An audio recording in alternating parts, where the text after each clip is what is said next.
Hi guys, good morning. Guys இன்னைக்கு நான் 4:30 மணிக்கே முழிச்சுக்கிட்டேன் காய்ஸ். எனக்கு அப்புறம் தூக்கமே வரல, படுத்தேன், தூக்கமே வரல. என்ன தெரியுமா, எப்பவுமே எங்கள் வீட்டு பக்கத்தில் இருக்க மசூதியில் 5:40 அது மாதிரி நேரத்தில் தான் அல்லா அந்த ஓதுவாங்க பார்த்தீங்களா, பாட்டு படிப்பாங்கள்ல, அது எப்பவுமே பாடும். ஆனால் இன்றைக்கி மட்டும் என்னன்னு தெரியல காய்ஸ், எங்கள் வீட்டு வாசல் அப்படியே வீட்டுக்குள்ளேயே அப்படியே காதில் உரைக்கிற மாதிரி 4:30 மணிக்கு கேட்டுருச்சு.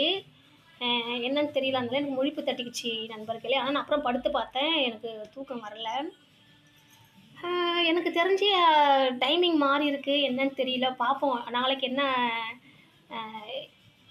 டைமு கிடைக்குதுன்னு பார்ப்போம். திடீர்னு புதுசு புதுசாக நடக்குது நண்பர்களே. காலைல தூங்கி எழுந்துச்சி பார்த்தா வாசலில் தண்ணி தெளிச்சு இருக்குது.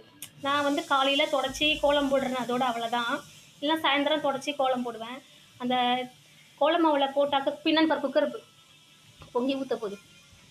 கோல மாவில் போட்டால் காற்றுல கோல மாவுலாம் உள்ளே வந்துடும்ட்டு நான் சாக் பீஸில் தான் நினச்சி நான் கோலம் போடுவேன். ஆனால் அப்படி இருந்து பார்த்தீங்கன்னா தண்ணி தெளித்து திட்டாக இருக்கும் பார்த்தீங்களா, அது மாதிரிலாம் சிம்டைம்ஸ் அது மாதிரி இருக்குது. சரி, நான் நினச்சிப்பேன் வெளியில் போனால் கூட அது மாதிரி தான் இருக்கும், என்னடா அது மாதிரிலாம் இருக்குது அப்படின்ட்டுன்னு. ஆனால் என்னன்னே தெரியல நண்பர்களே. இப்போ கொஞ்ச நாள் அந்த ஒரு வாரமாக ரொம்ப சரியில்லை. ஏன்னா ஒன்று சரியில்லைன்னா நமக்கு தெரியும்ல, என் வீடு வந்து என் கண் பார்வையில் தான் இருக்கும். ஒரு சின்ன துரும்பாக இருந்தாலும் அது என் கண் பார்வையில் தான் இருக்கும். எதுவும் எங்கேயும் போகாது. அது ஒரு மாற்றம், சின்னதாக ஒரு மாற்றம்னா கூட எனக்கு தெரிஞ்சிடும். வச்ச பொருள் வச்ச இடத்துல தான் இருக்கும். அது மாதிரி நான் வீட்டுக்குள்ளேயே இருக்கிறதுனாலே எனக்கு வீட்டில் இருக்கிற பொருள் எல்லாம் கண்காணிப்பு என் கண் பார்வையில் தான் இருக்கும். இது டிஃப்ரெண்ட்டாக இப்போ புதுசாக நடக்குது. ரொம்ப இந்த ஒரு வாரமாக ரொம்ப சொல்ல முடியாத அளவுக்கு புதுசாக நடக்குது. அதனால தான் நான் உங்கள்கிட்ட பயந்து எனக்கு பயமாக இருக்குது நண்பர்களேன்னு ஒரு வீடியோ போட்டிருந்தேன்ல, அதுக்காக தான்.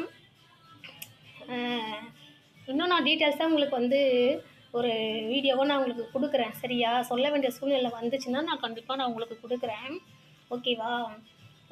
4:30 மணிக்கு கேட்டுருச்சு. ஒருவேளை இன்றைக்கி அந்த மசூதியில் தான் 4:30 மணிக்கு அந்த பாட்டு படித்தாங்களா என்னன்னு தெரியல. எனக்கு தெரிஞ்சவங்க கிட்டே நான் கண்டிப்பாக விசாரிப்பேன். இது எனக்கு அந்த மசூதி பக்கத்தில் தெரிஞ்சவங்க இருக்காங்க. அவங்கக்கிட்ட இன்றைக்கி டைமிங் நான் எப்பயுமே இப்படி தான் படிக்குமா, இல்லைன்னா முன்னாடி எதனா பாட்டு பாடுமான்ட்டு நான் விசாரிக்கலான்னு இருக்கேன். இப்படி தான் புதுசாக கேட்குது, பார்ப்போம். பயமாக தான் இருக்குது, பார்ப்போம். பாய் நண்பர்களே.